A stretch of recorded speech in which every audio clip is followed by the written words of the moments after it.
Hello दोस्तों, एक बार फिर स्वागत है आप सभी का अपने YouTube चैनल 1-to-1 क्लासेस पे। बिजनेस स्टडीज क्लास 12 का पेपर आने ही वाला है, तो एक सैंपल पेपर अगर हो जाए और ये सैंपल पेपर हमारी तैयारी को और बहुत अच्छे से इंप्रूव करा पाए तो मजा आ जाएगा यार। तो पेश है आपके सामने दोस्तों आज का सैंपल पेपर 80 मार्क का पूरा सॉल्व करेंगे आपके साथ, डिटेल में बात करेंगे हर टॉपिक के बारे में। इसके अंदर पहला क्वेश्चन आपके सामने आ रहा है, जल्दी जल्दी दोस्तों टाइम ना वेस्ट करते हुए शुरू करते हैं पहले क्वेश्चन को। The organization structure can be defined as a framework within which, आपको बताना है ऑर्गेनाइजेशन स्ट्रक्चर इनमें से किस चीज का नाम है। Sequence of job position is given, managerial and operational task are performed.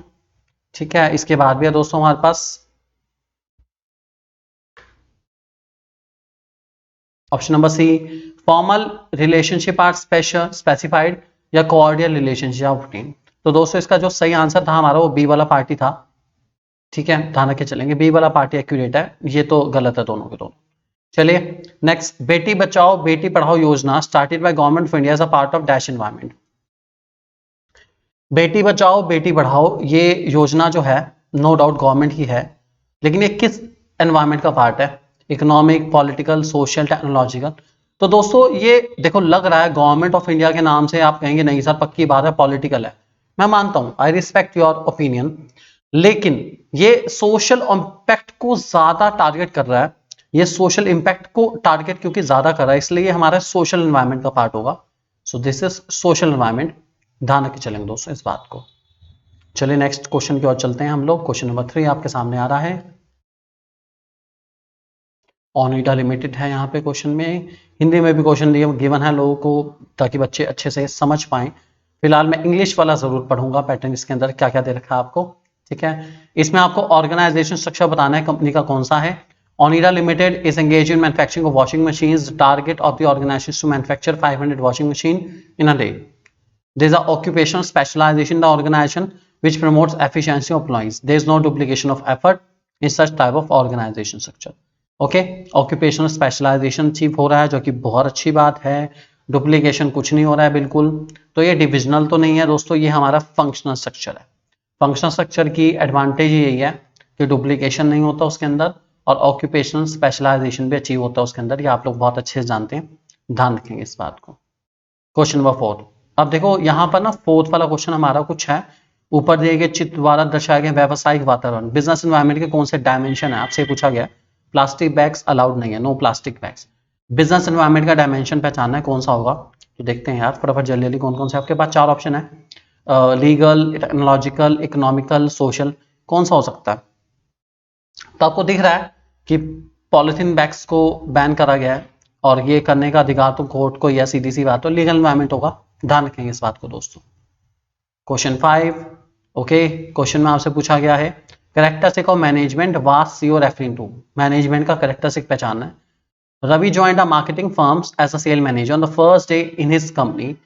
During the orientation program, the CEO of the company told Ravi that he will have to simultaneously perform the function of management, planning, organizing, staffing, directing and controlling all the time. आपको बताना है कि कौन सा characteristic है management का।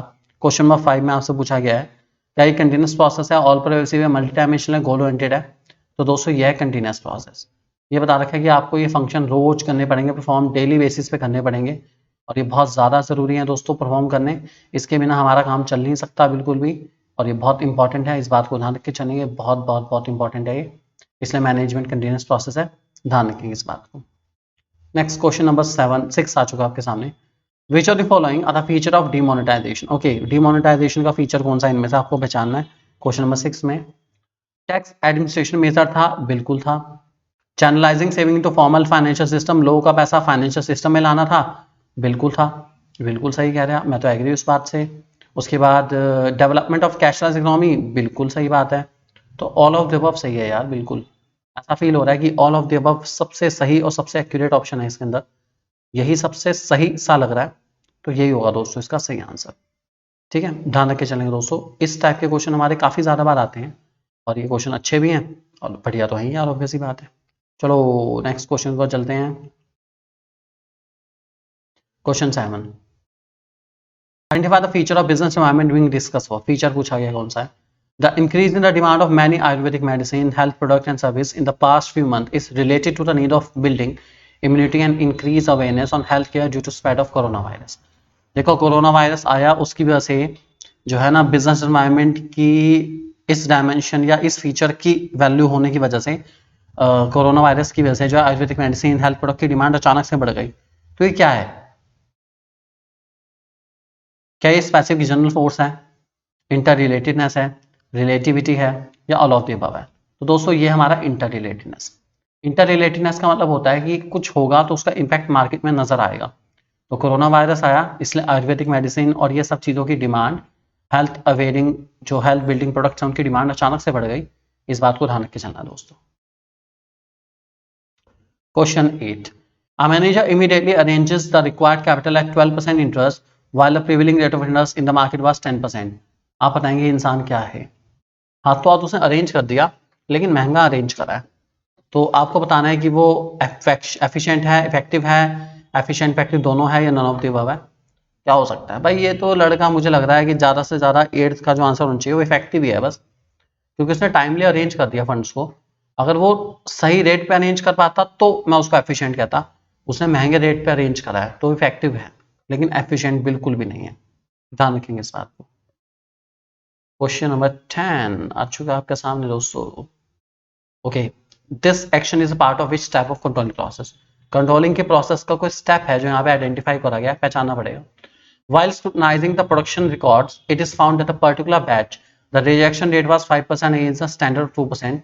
The management find out that this was due to negligence of quality control staff. Okay, आपको बताना है कि भैया रीजन भी आइडेंटिफाई कर लिया कि क्यों ऐसा हुआ, सब कुछ हमने आइडेंटिफाई कर लिया पूरा पूरा। ये क्या है बेसिकली? तो ये एक्चुअल परफॉर्मेंस को मेजर करना नहीं है, कंपेयर नहीं करना, एनालाइज डेविएशन है दोस्तों।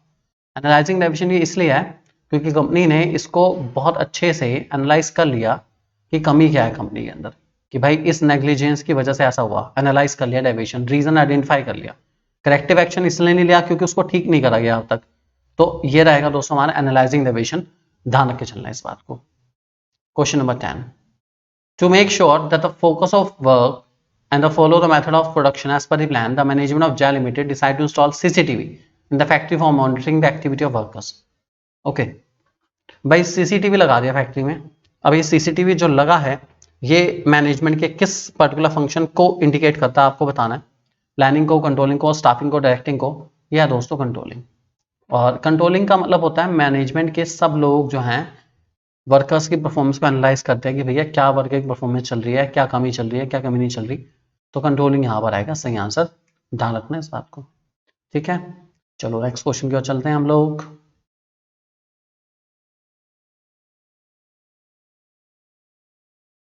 Which of the following is not a feature of formal organization? इनमें से कौन सा फॉर्मल ऑर्गेनाइजेशन का फीचर नहीं है? ओके, तो फॉर्मल ऑर्गेनाइजेशन रिलेशन स्पेसिफाई करती है, बिल्कुल करती है, ये तो फीचर है हमारा। स्टैंड ऑफ बिहेवियर एम्प्लॉयज का ग्रुप नॉर्म्स की वजह से चलता है, डेलिबरेटली जानबूझ के क्रिएट करी जाती है, बिल्कुल। ये लेस एम्फोसिस करती है इंटरपर्सनल रिलेशनशिप को एम्प्लॉयज के, बिल्कुल सही है अपना। बस यही गलत है इसके अंदर। जो स्टैंडर्ड बिहेवियर होता है ना एम्प्लॉयज का, वो ग्रुप नॉर्म से नहीं चलता, वो ऑर्गेनाइजेशनल नॉर्म से चलता है। लोगों का बिहेवियर वैसा होगा जैसे ऑर्गेनाइजेशन चाहे, ना कि वैसा जैसे ऑर्गेनाइजेशन रखना चाहे। जो होगा वो ऑर्गेनाइजेशन फिक्स करेगी, कोई और फिक्स करने वाली नहीं है। जो होगा ऑर्गेनाइजेशन बताएगी दोस्तों। क्वेश्चन नंबर 12 आ चुका है आपके सामने। दो स्टेटमेंट है, सोच समझ के बताएंगे इसका क्या सही आंसर होना चाहिए। That part of brand which can B spoken is called brand name. Okay, बात तो सही है, ब्रांड नेम मतलब बोला जाता है। The part of brand which can be recognise but which can't be spoken is called trademark.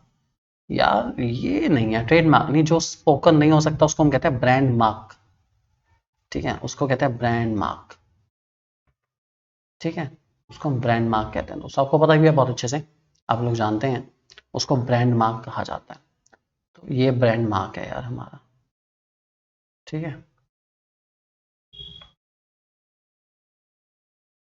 चलो, तो इसका मतलब है यहाँ पे दो स्टेटमेंट के अंदर मुझे इतना पता चला कि स्टेटमेंट 1 तो बिल्कुल सही है, ये तो पक्की बात है, लेकिन जो स्टेटमेंट 2 है ना, 2 ये फॉल्स है।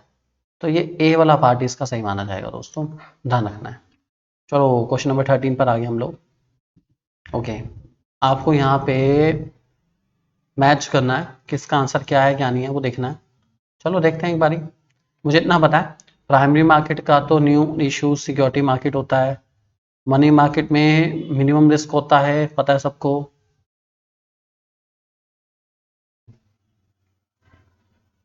अब एक और है हमारा डी वाला पार्ट, वो देख लेते हैं क्या है। अच्छा, तीन ही है, ठीक है। और कैपिटल मार्केट में इंस्ट्रूमेंट रिस्कियर होते हैं रिटर्न और रीपेमेंट के रेफरेंस में, ठीक है। सही है। इसका मतलब है ए का थ्री, ए का थ्री, ए का थ्री तो एक ही ऑप्शन में यार। इसका मतलब 13 का जो आंसर है बिल्कुल सही वाला वो सी वाला बैठेगा। ये आंसर 13 का आंसर है सी वाला ऑप्शन, ध्यान रखेंगे दोस्तों। Next question, which of the following statement is not true with regard to stock exchange. Stock exchange के रेफरेंस में यहाँ कौन सा स्टेटमेंट बिल्कुल सच नहीं है आपको बताना है, ठीक है। देखते हैं यार कौन सा है। Stock exchange, it provides a platform for buying and selling of new securities. Stock exchange new securities, ऐसा क्यों लग रहा है कि यहाँ कुछ गलती है यार। स्टॉक मार्केट या स्टॉक एक्सचेंज तो हमारी एग्जिस्टिंग सिक्योरिटीज में डील करती है, न्यू में तो डील करती। न्यू में तो डील करती है प्राइमरी, तो ये तो गलत है कहीं ना कहीं। फिर भी एक बार चेक कर लेता हूँ, शायद कोई और हो। It comes to marketability of security, ठीक है। ये रेडीमेड मार्केट है लिक्विडिटी सिक्योरिटी के लिए, ठीक है। ये प्लेटफॉर्म बाइंग सेलिंग के लिए ओल्ड सिक्योरिटी के लिए, ठीक है। पहले वाला ही गलत है, ठीक है भाई। चलो next, buy two get one free is print on the label of package of toothpaste. Example है किस चीज का, एक लो एक पाओ, एक लो एक पाओ। यह है दोस्तों हमारा सेल्स प्रमोशन। क्या बात है, इसे हम कहते हैं क्वांटिटी गिफ्ट, क्वांटिटी गिफ्ट। एक लो और एक पाओ।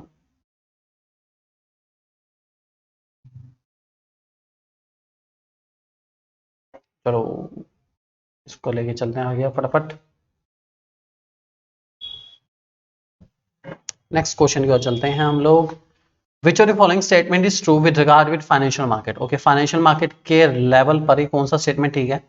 चारों स्टेटमेंट अब आपके सामने आ चुके हैं दोस्तों, ए बी सी या टी, देखना पड़ेगा। They link the household with safe funds and business firm which invest these fund. बात तो ठीक है, ठीक है, बात तो सही लिखी गई है बिल्कुल 16 के अंदर, ठीक है। They intermediate between save investor, ठीक है। They allocate funds available to investment to the most productive, बिल्कुल ठीक है, सारे ठीक है। डी वाला ही ऑप्शन सही मानेंगे इसका, तो भाई सही लिखा हुआ है, सब बढ़िया लिखा हुआ है, फर्स्ट क्लास एकदम। Question number 17, large scale production done to reduce the average cost of production is essence of dash in marketing management. Large scale production done to reduce average cost, ज्यादा बनाओ ताकि कीमत कम आए, इसको कहते हैं दोस्तों हम लोग प्रोडक्शन कंसेप्ट। ज्यादा बनाओ ताकि कीमत क्या आए, कम, और आप ज्यादा आसानी से बेच पाओ, इसे कहते हैं दोस्तों हम लोग क्या, प्रोडक्शन कंसेप्ट। ध्यान रख के चलेंगे। सी वाला इसका बिल्कुल एक्यूरेट आंसर है, ध्यान रखना आपको। क्वेश्चन नंबर 18 की तरफ बढ़ते हैं।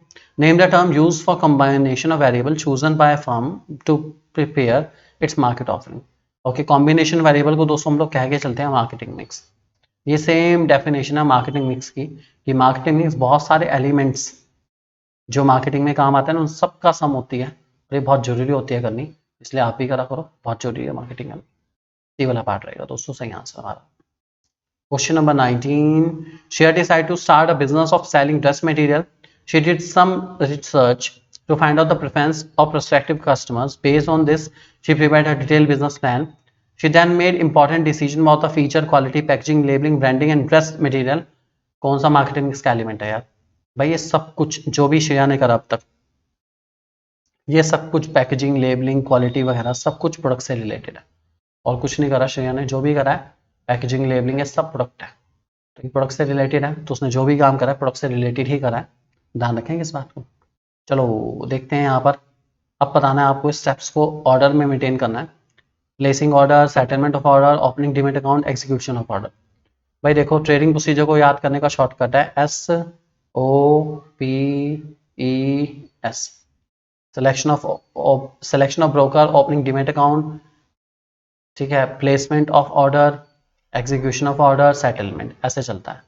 तो अब आप इसको लगा लो भाई, देखो आपके सामने OPES मतलब सेकंड, थर्ड, फोर्थ और फर्स्ट। कहाँ है भाई, कहाँ है सेकंड, थर्ड, फोर्थ और फर्स्ट। जाओ, second, opening, placing second, third, fourth और फर्स्ट।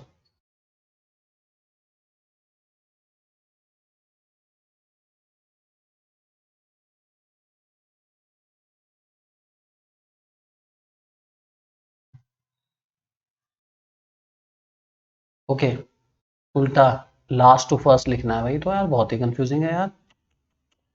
यहाँ देखो सेकंड, थर्ड, फोर्थ और फर्स्ट, देखो ये कंफ्यूजन क्रिएट कर जाते हैं।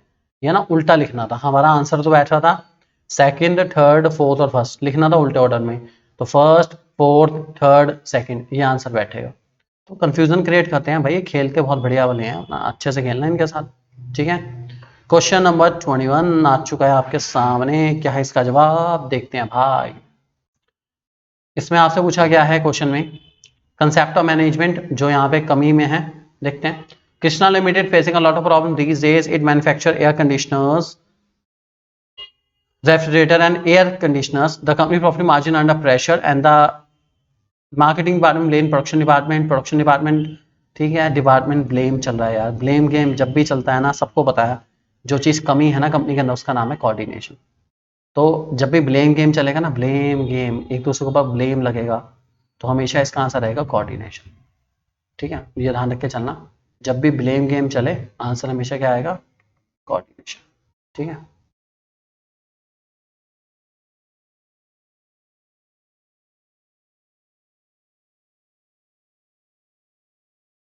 कोऑर्डिनेशन है भाई, ठीक है। उसकी इंपॉर्टेंस बता दो, फंक्शनल डिफरेंशिएशन उसकी इंपॉर्टेंस है, ध्यान रख के चलेंगे दोस्तों। Question number 22, okay, step of staffing process जो ढंग से नहीं चलाया गया। संकल्प limited publishing company, it's book business study in demand, as a result the employees of marketing department always racing against time, employees had to work overtime, no holiday to cater on demand, marketing manager department under stress। okay भाई, सब कुछ stress में है, demand बहुत ज़्यादा है, दो दो टेरिटरी संभाल रहे हैं एम्प्लॉयज़, डिससेटिस्फेक्शन एम्प्लॉयज़ के अंदर, बहुत होच पोच चल रहा है, एम्प्लॉयज़ ढंग से काम नहीं कर पा रहे क्योंकि वर्क ज़्यादा है और लोग कम है। तो जो स्टाफिंग प्रोसेस का सही से स्टेप नहीं लिया गया, उसका नाम है दोस्तों एस्टिमेटिंग मैन पावर रिक्वायरमेंट्स, वो ढंग से नहीं करा इन्होंने, बस ये कमी छोड़ दी इन्होंने, ठीक है। इससे अगले दो स्टेप आप बता देना, अगर ढंग से करते तो अच्छा करते हैं। रिक्रूटमेंट है इससे अगले दो स्टेप, रिक्रूटमेंट और सिलेक्शन, ध्यान रख के चलेंगे दोस्तों।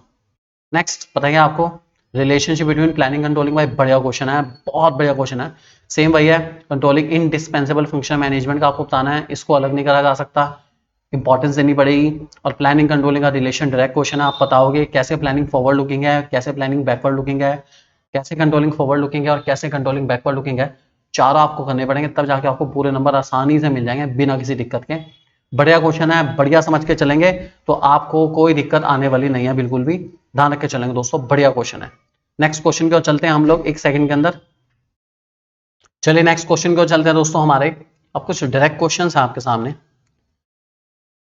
The overall objective of SEBI is to promote the development and regulate securities market. In the light of your statement, state anything objective SEBI। बता दो यार ऑब्जेक्टिव SEBI ही क्यों बनाया था। मैं तो बताता हूँ, 3I को प्रोटेक्ट करने के लिए, इशूअर, इंटरमीडियरीज और इन्वेस्टर्स, तीनों को प्रोटेक्ट करने के लिए SEBI बना था। इनसाइडर ट्रेडिंग को रोकने के लिए बना था और स्टॉक एक्सचेंज को रेगुलेट करने के लिए बना था। बाकी कुछ भी लिख दो।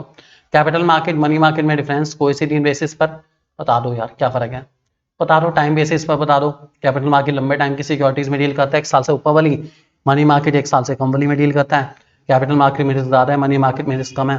कैपिटल मार्केट में रिटर्न भी ज़्यादा है, मनी मार्केट में रिटर्न भी कम है। बाकी वो बता देना। इन्वेस्टमेंट आउटले बड़ा अच्छा पॉइंट रहता है इसका, इन्वेस्टमेंट आउटले, मनी मार्केट में आपको ज़्यादा पैसा लगाना पड़ता है, जबकि कैपिटल मार्केट में आप बहुत कम कम पैसा भी लगा सकते हो, ये भी फायदा है, ठीक है। चलो नेक्स्ट डायरेक्ट क्वेश्चन है, इंटर्नशिप ट्रेनिंग और वेस्टिब्यूल ट्रेनिंग में क्या फर्क है, बता दो भाई। इंटर्नशिप पता ही आप लोगों को, ठीक है, किसी एजुकेशनल इंस्टीट्यूशन जब किसी कॉलेज में ले जाते हैं तैयारी कराने के लिए, प्रैक्टिकल वर्क कराने के लिए, उसको इंटर्नशिप ट्रेनिंग कहते हैं। और वहाँ पे वेस्टिब्यूल ट्रेनिंग जब हम देखते हैं तो उसमें हम लोग इंसान को ऑफ द जॉब, मतलब दूर ले जाते हैं काम करने वाली पोजीशन से, और वहाँ पे उसको डमी मॉडल में प्रैक्टिस कराते हैं। इंटर्नशिप के टाइम पे स्टाइपेंड मिलता है, वेस्टिब्यूल के टाइम पे स्टाइपेंड वगैरह ऐसा कुछ कहा नहीं जाता बिल्कुल भी। एक्सटर्नल सोर्स के 4 रिक्रूटमेंट बता दो, कैजुअल कॉलर्स बता दो, डायरेक्ट रिक्रूटमेंट बता दो, रिकमेंडेशन एम्प्लॉइज बता दो, लेबर कॉन्ट्रैक्टर बता दो, एडवर्टीजमेंट बता दो, कोई बता दो क्या फर्क पड़ता है। Next, simple simple, directing is the heart of management. 4 point बताने हैं, मतलब इंपॉर्टेंस डायरेक्टिंग के बता देना। Directing initiate action, directing helps to bring stability and balance in organisation, directing helps to change the behaviour of employees. कोई भी बता देना, कोई फर्क नहीं पड़ता। Meaning of communication, 3 measures to overcome the barriers of improved communication effectiveness. Communication is derived from the Latin word communis, which means to exchange. So thus communication means exchange of ideas, views, facts, figures between 2 or more persons. तो कोई भी बता दो यार, सच कोई दिक्कत वाली बात नहीं, कम्युनिकेशन है, बढ़िया है यार। और कैसे कम्युनिकेशन को ओवरकम करना है भाई? सबसे पहले clarify the ideas before communication, communicate according to the needs of the listener, be a good listener, ठीक है। Communication for present as well as for future, कुछ भी लिख देना यार, कोई फर्क नहीं पड़ता, टेंशन लेने की जरूरत। चलो अब एक थोड़ा बहुत बड़ा सा क्वेश्चन आ गया, मजाक मजाक में, ओ माय गॉड भाई खत्म नहीं हो रहा यार तू। चलो यहाँ देखते हैं क्वेश्चन आपको आ रहा है, फाइनेंशियल नॉन फाइनेंशियल इंसेंटिव कौन से है, ये पूछा गया है भाई। चलो ठीक है, पहचानेंगे भाई, जरूर पहचानेंगे। फाइनेंशियल नॉन फाइनेंशियल इंसेंटिव पहचाने हैं दोस्तों, आप मेरे साथ इस क्वेश्चन में मेरी हेल्प करेंगे। चलो शुरू करते हैं हम लोग इस क्वेश्चन में। फाइनेंशियल नॉन फाइनेंशियल इंसेंटिव कौन से, आप पहचानने में हेल्प करो मेरी, मजा आएगा तब दोस्तों। 3 दोस्त, रजत, रमन और अंश, ठीक है, एमबीए करने के बाद अच्छे कॉलेज से डिस्कस कर रहे थे ऑर्गेनाइजेशन के बारे में, किस टाइप के ऑर्गेनाइजेशन ज्वाइन करनी चाहिए। रजत बड़ा क्लियर था कि वो गवर्नमेंट जॉब की जाएगा, क्योंकि उसमें स्टेबिलिटी है, फ्यूचर इनकम अच्छी है, ठीक है, और अच्छा काम करने का मौका मिलता है, और पेंशन भी मिल जाती है जब वो सर्विस से रिटायर होगा। अब ये कौन कौन से हो गए यहाँ पे देखो, ये दोस्तों हमारे नॉन फाइनेंशियल इंसेंटिव है। पहली बात तो गवर्नमेंट जॉब की बात कर रहा है, ठीक है, पेंशन मिलेगी, इसे कहते हैं दोस्तों हम लोग फ्रिंज बेनिफिट्स, ठीक है। फाइनेंशियल इंसेंटिव का एक बहुत अच्छा ऑप्शन है, इसका नाम है फ्रिंज बेनिफिट्स, या पर्क्स भी कहते हैं, पर्क्यूसिट्स भी कहते हैं इनको, ठीक है। Raman wants you to work in a company which has appropriate skill development plans for its employee and help the employees to go higher levels in the organization. In addition to this, the company should provide facility like housing, medical aid. ये भी दोस्तों housing, medical aid, सब कुछ ये भी हमारे perks ही हैं, इसे भी हम फ्रिंज बेनिफिट कह सकते हैं। सबके सब फ्रिंज बेनिफिट की बात करें, ये फाइनेंशियल इंसेंटिव है दोस्तों हमारे, ठीक है। Ansh said he would prefer to work in an organization which has a culture of individual autonomy, to consider the employees, to provide employees with opportunity for personal growth. Individual autonomy का मतलब होता है आज़ादी मिले काम करने की, काम करने का मजा है बिल्कुल अपना, ठीक है। आपको फाइनेंशियल वाले 2 बताने और नॉन फाइनेंशियल वाले भी 2 बताने। तो ये जो यहाँ पे मिल रही है ना, तो सबसे बड़ी बात है अपॉर्चुनिटी मिले पर्सनल ग्रोथ की, इसे कहते हैं employ empowerment. Employ empowerment, employ को पावर से भर देना, ठीक है, ताकि उसको काम करने में मजा आए। ऑटोनॉमी मीन्स आज़ादी, ऑटोनॉमी इन ऑपरेशन भी कह सकते हैं हम, ऑटोनॉमी इन ऑपरेशंस, उसको आज़ादी दी जाती है कि जो फैसला तुझे लेना है ले ले यार, कोई रोकने वाला नहीं है तुझे। ऑटोनॉमी इन ऑपरेशंस, ठीक है, ध्यान रख के चलेंगे। और बाकी अगर ऊपर की बात करें तो कौन सा फाइनेंशियल है वो देख लेते हैं भाई। गवर्नमेंट जॉब कर रहा है लड़का, बहुत अच्छी बात है, अपना स्किल डेवलपमेंट अच्छी बात है, बढ़िया है, बहुत बढ़िया है। फ्रिंज बेनिफिट एंड पर्क्स ही है यार, तो कुछ नहीं है, ठीक है। पेंशन को आप ये कह सकते हैं, रिटायरमेंट है तो इतना कह सकते हैं, सिक्योरिटी है फ्यूचर की, जो कि बढ़िया बात है। ट्रेडिंग ऑन इक्विटी कैसे कैपिटल स्ट्रक्चर को अफेक्ट करता है, एग्जांपल देना पड़ेगा भाई इसके अंदर, पूरा एग्जांपल। ईबीआईटी ईपीएस एनालिसिस आपको बनाना पड़ेगा, ईबीआईटी बताना पड़ेगा एग्जांपल लेके, क्या है इसका example, EBIT and EPS analysis का एग्जांपल आपको बताना पड़ेगा भाई। और अगर आपको ये एग्जांपल नहीं आता तो यार टेंशन ना लो, तुम्हारे लिए मैंने नोट कर लिया इस बात को, ऊपर यहाँ पर एक ना वीडियो का लिंक मैंने दे दिया तुम्हें, यहाँ पर तुम जाके बस फटाफट इस लिंक को देख लेना, तुम्हें एक बड़ा लाजवाब एकदम गजब वाला एग्जांपल मिल जाएगा इस केस का, उससे तुम बहुत आसानी से सीख जाओगे कैसे ईबीआईटी एंड ईपीएस एनालिसिस कर सकते हो। फटाफट जाके देखो, ऊपर लिंक आ गया आपके सामने, ताकि दिक्कत किसी को आए ना, बिल्कुल भी अच्छे समझ पाए इस बात को। नेक्स्ट क्वेश्चन आपके सामने है यहाँ पर, okay. Chandra limited manufacture laptop के प्रॉफिट है 1000 करोड़ का, कंपनी के पास प्रपोज डिविडेंड 38% का, फाइनेंस मैनेजर कंपनी का, 4 factor which would take into consideration while format dividend policy, okay. ठीक है भाई, डिविडेंड पॉलिसी बनाने से पहले कौन कौन से 4 फैक्टर ले जाते हैं, कुछ भी लिख लो। Amount of earning, amount of earning, stability of earning, stability of dividend, ठीक है, उसके वाला growth prospects, share holder preference, कोई से ले लो यार, कोई फर्क नहीं पड़ता, एनी मतलब एनी, कोई से 4 फैक्टर बता दो, ठीक है। चलो मिस्टर वर्मा, ओके देखते हैं। राइट ऑफ कंज्यूमर वायलेट हुआ यार, कंज्यूमर का राइट वायलेट कर दिया इसने, हे भगवान। Mister Verma was vegetarian went to a snack bar for having a French fries, later found out that it has non-vegetarian content. Neither the advertisement nor the packaging of the product display that product has a non-vegetarian content. Will Mr. Verma be able to claim compensation? Which right of consumer is violated here? भाई बिल्कुल कर सकते हैं, बिल्कुल yes. अगर अगर अगर पहली बात तो ऑब्वियस ही बात है, कंज्यूमर है, इनके पास बिल तो होगा ही, ऑब्वियस ही बात है, ऐसा नहीं। अगर यस, अगर इनके पास बिल है, परफॉर्मा इनवॉइस है इनके पास, तो ये बिल्कुल केस कर सकते हैं कंपनी के खिलाफ, निश्चिंत हो गए ये केस करें, और मुझे उम्मीद है केस जरूर जीतेंगे। और कौन सा कंज्यूमर का राइट वायलेट हुआ है दोस्तों, इस राइट का नाम है, जो राइट यहाँ पे वायलेट हुआ है, जो राइट यहाँ पे कंपनी ने ड्रॉप कर दिया, छोड़ दिया, वायलेट कर दिया, उसका नाम है राइट टू बी इन्फॉर्म्ड, ठीक है। कंपनी को अपनी सारी अधिकार है कि वो कस्टमर को सब इंफॉर्मेशन दे, right to be informed.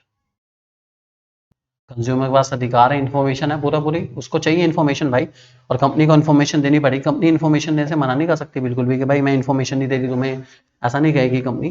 Company को सारी इन्फॉर्मेशन देनी पड़ेगी कस्टमर को, और ये ज़रूरी भी है यार, बिल्कुल। कस्टमर को जब तक पता नहीं चलेगा कि प्रोडक्ट के अंदर क्या खामी है, क्या खूबी है, तब तक वो प्रोडक्ट को लेगा नहीं लेगा, वो उसका फैसला है।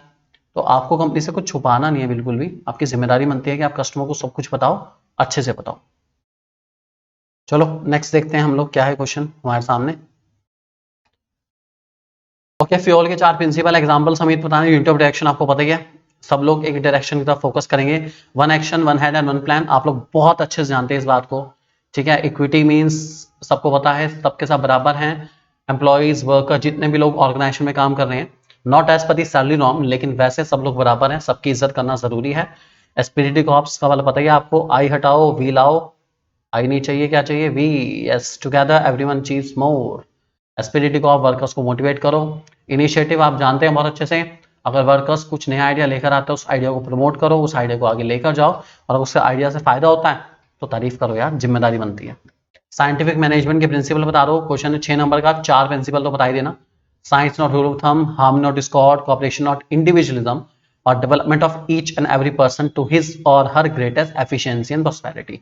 ओ माय गॉड, काफी बड़ा हेडिंग है। चलो नेक्स्ट क्वेश्चन आ गया दोस्तों। Though planning is an important tool of management, yet it is not a remedy for all type of problem. Do you agree with this statement? Give any 5 reasons. What of your answer? भाई हर चीज का solution तो नहीं दे सकता ये planning. तो यहाँ पर दोस्तों क्योंकि नेगेटिव सेंटीमेंट आ गया, इसलिए यहाँ पर क्वेश्चन में प्लानिंग की लिमिटेशंस आपको लिखनी पड़ेगी।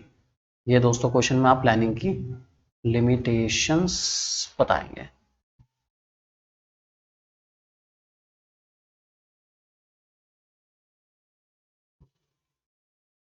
ठीक है, लिमिटेशंस आ जाएगी प्लानिंग की। चलो आगे बढ़ते हैं हम लोग, प्लानिंग की लिमिटेशन वाला हो गया क्वेश्चन हमारा।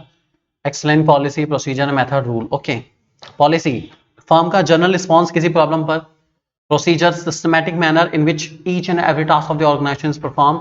Method means the correct manner in which the particular step of procedure will be perform. और rules define what is right and what is wrong in the organization. Simple question, simple answer. चलो next question हमारा, इसमें आपसे पूछा गया है, one of the assumption of need hierarchy theory stated in the above paragraph. State the any 3 assumption of this theory or explain the need of Dinesh which are being satisfied by the company through promotion as discussed in the above case. चलो तो दोस्तों ये question तो मैंने छोड़ दिया आपके लिए, फटाफट अब आप देखो, आप पढ़ो और आप बताओ कि यहाँ पे मैस्लो की थ्योरी की कौन सी नीड आपको यहाँ पे नजर आ रही है, कौन सी assumption यहाँ पे ली गई है। क्वेश्चन आपके सामने यहाँ पर, ठीक है, पूरा क्वेश्चन आपके सामने यहाँ पे नजर आ रहा है, नीचे सिर्फ एक लाइन है, आराम से क्वेश्चन को पढ़ो, तमीज के साथ पढ़ो, और उसके बाद मुझे बताओ। वीडियो को पॉज कर लो यहीं पर ही, क्वेश्चन को पढ़ के अच्छे से बढ़िया तरीके से, ये भी है, इस क्वेश्चन का आंसर दो। कमेंट सेक्शन में जाके मजा आएगा कि पता तो चले आप लोग कितनी मेहनत कर रहे हो मेरे साथ अपना। लास्ट क्वेश्चन को चलता हूं दोस्तों मैं फटाफट, काफी बड़ा है यार क्वेश्चन भी। ओ माय गॉड, क्वेश्चन खत्म होने का नाम नहीं लेता बिल्कुल भी। चलो देखते हैं क्वेश्चन क्या पूछा गया। आइडेंटिफाई एलिमेंट मार्केटिंग मिक्स और 5 factor discuss in the above case related to that concept. Market mix का कोई एलिमेंट है, कौन सा है पता नहीं यार, मुझे देखना पड़ेगा। और उसके 4 या 5 इन्होंने बताए हैं कि उसके 5 फैक्टर भी हैं, वाओ, देखना पड़ेगा। After acquiring the necessary knowledge of the skill starting aloe vera farm Ashok wanted to be a leading manufacturer of aloe vera product worldwide. He observed that the products were expensive on the demand of the product was more than supply. He also keen to promote the method and practices that were economical, viable, environmentally sound, at the same time protecting public health. Ashok's main consideration was the amount of money paid by the customer in consideration of the purchase of aloe vera product. भाई ये बात चलिए price की, ये जो line है ना, ये सेम डेफिनेशन प्राइस की है, बिल्कुल सेम डेफिनेशन एनसीईआरटी में पढ़ोगे, ये सेम डेफिनेशन है प्राइस की। तो जो फैक्टर यहाँ पे मेंशन करा गया है वो है प्राइस, ठीक है, प्राइस मिक्स कह लो एक तरीके से, ठीक है, मार्केटिंग मिक्स का जो एलिमेंट है उसका नाम है प्राइस, ठीक है। अब देखना पड़ेगा यार कि क्यों और कौन कौन से फैक्टर हैं जो प्राइस को यहाँ पे अफेक्ट कर रहे हैं। तो दोस्तों प्राइस को अफेक्ट करने वाले फैक्टर बहुत सारे हैं यहाँ पर, ठीक है, इनको आपको बहुत अच्छे से NE5 लिखने हैं। NE5 मीन्स आप बता सकते हैं, वैसे तो केस में से भी देख सकते हैं। चलो एक दो मैं आपको दिखा देता हूँ यहाँ पे कौन कौन से यहाँ पर, ठीक है। तो पहला तो हो गया एक्सटेंट ऑफ डिमांड, डिमांड ज़्यादा है प्रोडक्ट की, डिमांड का जिक्र है, एक फैक्टर डिमांड भी आता है, आपको पता है already. Competition, extent of competition in the market, competitors के प्राइस को देखना चलेगा हमें, ओके। उसके बाद देखते हैं मार्केट प्लानिंग, तो सही मार्केटिंग प्लानिंग कर रहे हैं, अच्छी बात है।